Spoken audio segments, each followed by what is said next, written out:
It's not surprising that in 2011, Samuel L. Jackson beat Harrison Ford and became the highest-grossing actor in history, as he has appeared in more than 100 films that have raised more than $10 billion. However, the actor of Pulp Fiction wouldn't have reached such successes if he hadn't overcome a terrible addiction that almost ended his life. Stay with Curiosips to hear the story of ups and downs of Samuel L. Jackson before he became famous.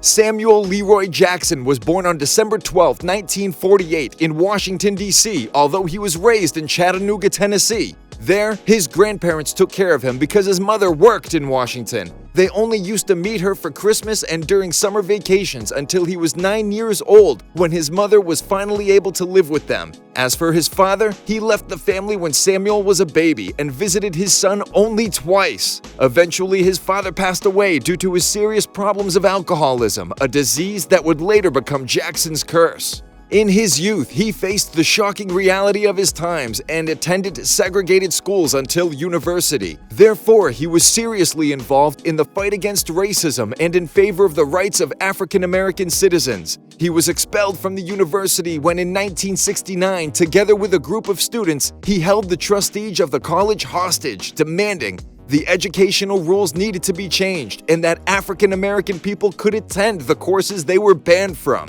Although the university rules were finally changed in favor of equality, Jackson was sentenced to social work for 2 years due to his criminal actions and was suspended from his studies for the same period of time. For those 2 years of community service, he went to Los Angeles. It is said that his mother sent him there because supposedly the FBI suggested her son leave that environment. This was due to the tense situation with activist movements like Black Panthers, in which Jackson was involved, that could kill him.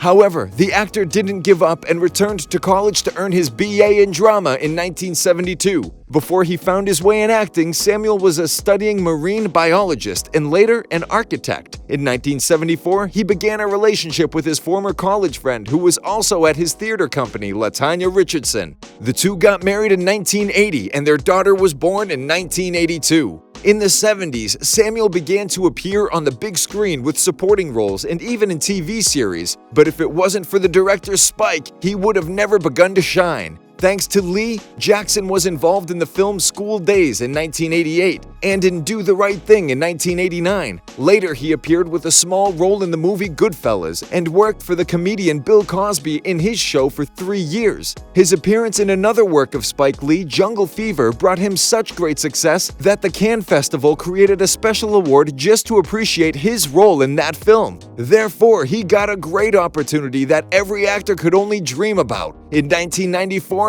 he appeared in the iconic film Pulp Fiction by Quentin Tarantino. And it wasn't just a role in the movie, but in fact, Tarantino himself created the character of Jules especially for Samuel. From that time, Samuel L. Jackson became one of the most acclaimed actors and started appearing in at least 4 films a year, including such amazing films as Star Wars Episode II: Attack of the Clones, The Incredibles saga, The Avengers, and Django Unchained. However, he wouldn't have achieved it all had it not been for overcoming his terrible addiction, which the actor was carefully hiding. In the middle of the 70s, the actor began to use narcotics. As he said, one of the reasons was the lack of popularity in his career, and came a day that he couldn't live without drugs. The actor wasn't known even in the USA until the early 90s when he had already turned 40. However, his success in the last decade of the millennium didn't help with his addiction but even worsened it. Jackson hit rock bottom in 1991 when his daughter found him unconscious in the kitchen of his house due to an overdose of stimulants. Thanks to the support of his wife and his daughter, he began to really care about himself and spent some time in rehab. There, he completely recovered and he swore he would never return there. Since then, his addiction to drugs turned to addiction to work, which makes him work 12 hours a day. In his free time, he rests just by playing golf and spending time with his family. In 1992, in the film Jungle Fever, he played an addict, his real-life self in the past. The workers of the clinic that he attended recommended that he didn't take the part because of the danger to relapse. But the actor finally decided on it and stayed clean, and thus began the golden age of his career. Did you know the dark past of Samuel L. Jackson? We'll be glad to read all your comments, and don't forget to subscribe to our channel to become a member of our Curiosips family. See you next time.